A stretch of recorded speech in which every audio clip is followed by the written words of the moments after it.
Hello everyone, আপনারা সবাই কেমন আছেন? আশা করছি ভালো আছেন। আজকে আমি এখানে মার্কেটে যাব বলে বেরিয়েছি আর সঙ্গে ছাতাটাও নিয়েছি, কারণ যখন তখন বৃষ্টি নেমে আসছে। আর এই যে এখানে আমার ফ্রেন্ড আমাকে পিক করতে এসছে। পিক করতে এলে কি হবে, ও চালাবে না, চালাতে আমাকেই হবে। তো চলুন বেরোই। এখানে মার্কেটে আমি পৌঁছে গেছি আর আস্তে আস্তে এক ঝলক বৃষ্টিও নেমে গিয়েছিল আর আমরা দুজনেই পুরো ভিজে গেছি। কিন্তু কি করব, ভিজে গা নিয়ে মার্কেটে ঘুরছি। এখানে ও কিছু কুর্তি দেখছে, আমি ভাবলাম আমিও একটু দেখে নিই। এই শর্ট কুর্তিগুলো ওর ভালো লাগছিল আর ওকে খুব ভালো লাগবে, ও খুব স্লিম তো, তাই ওকে এরকম সরু স্লিভসের ড্রেসগুলো পরলে খুব ভালো লাগে।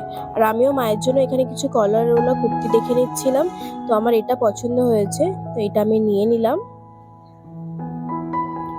আরো অনেক রকমের ছিল, তো ভাবলাম যে মাকে নিয়ে এসে তারপরেই সব নেব, কারণ আমি হুট করে নিয়ে চলে গেলে আবার মায়ের যদি পছন্দ না হয়। এটাও ভালো লাগছিল, বাট এটা একটু হেভির উপরে হয়ে যাচ্ছিল, ওটা একটু সিম্পল ছিল, তো নর্মাল ইউজের জন্য সিম্পলটাই ঠিক আছে। আমার এই স্লিভসটার জন্য বেশি ভালো লাগছিল। আর আমাদের এখানে সব রকম কেনাকাটা হয়ে গেছে আর এখানে বাড়ি ফেরার পালা। তো আমি হেলমেট পরে রেডি হয়ে গেছি। এই মার্কেটটা সব রকমই পাওয়া যায় এখানে।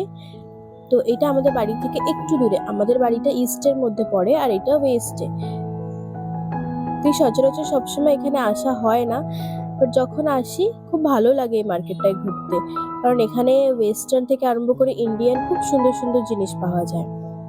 স্পেশালি এই মার্কেটে লেহেঙ্গা খুব ভালো পাওয়া যায়। এই যে লেহেঙ্গা শপগুলো আছে, এখানে দারুণ দারুণ লেহেঙ্গা পাওয়া যায়। আমি এখান থেকে কিছু কিনেওছি। আমার তো বেস্টির সামনে বিয়ে, তাই ও দেখছিল এখানে। ও অ্যাকচুয়ালি ওইটার জন্যই এসছে যে এখানে দেখবে বলে যে কিছু নতুন ধরনের শাড়িস वगैरह এসছে কিনা, কারণ আগে থেকে তো কালেকশন করে রাখতে হয় কিছু জিনিস।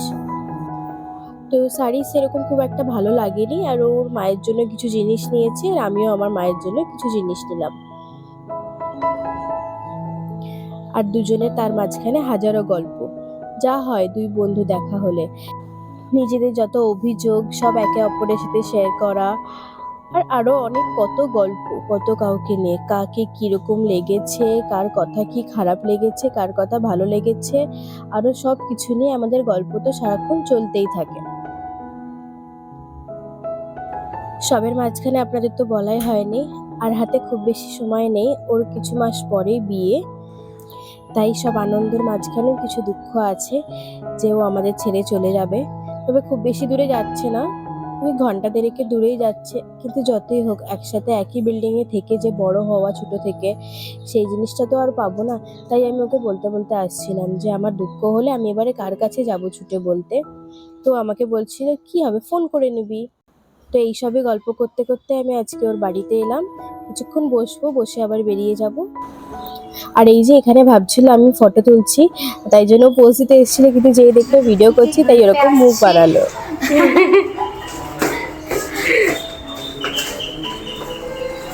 तुझे पता है उसको आस्ची बोलते हैं? थोड़ा बहुत पता है बट इतना श्योर नहीं हूँ मैं। আর ওর মুখে এই বাংলা শুনতে খুব ভালো লাগে। आंटी हाय बोलो। ও প্রায় বুঝতে পারে বাংলাটা, কিন্তু খুব একটা বলতে পারে না, ওই একটু আধটু আসছি যাচ্ছি খাচ্ছি এগুলো আমাকে খুব বলে। মাঝখানে তো আমাকে মানু মানু করে ডাকছিল, আমার মা আমাকে মানু মানু করে ডাকে বলে সেই জন্য সেই সুরে সুরে ও আমাকে মানু মানু বলছিল। আর এই যে এখানে আমি এই জিনিসগুলো কিনেছি, এই নাইটিটা নিয়েছি মায়ের জন্য, এটা লাল রং। আর এই তো এই ড্রেসটা তো আপনারা দেখলেনই, এটা ওর প্যান্ট আর এটা কুর্তিটা। কেমন হয়েছে আমাকে জানাবেন। প্যান্টটা একদম সিম্পলের মধ্যে। আর এই যে বর্ষার বিকেলে খাওয়ার জন্য কিছু স্ন্যাক্সও নিয়ে নিয়েছি, এখানে ফাপড়া আরো সব নানান ধরনের এখানে নামকিন আছে। এগুলো ভাইও খেতে ভালোবাসে আর আমার একটু মাঝে মধ্যে ভালো লাগে চায়ের সাথে খেতে, তো এইগুলো আর কটা লেবুও নিয়ে নিয়েছি। তো আজকের মতো ভিডিওটা আমি এখানেই শেষ করলাম, ভালো লাগলে একটা লাইক আর একটা শেয়ার করে দেবেন। বাই।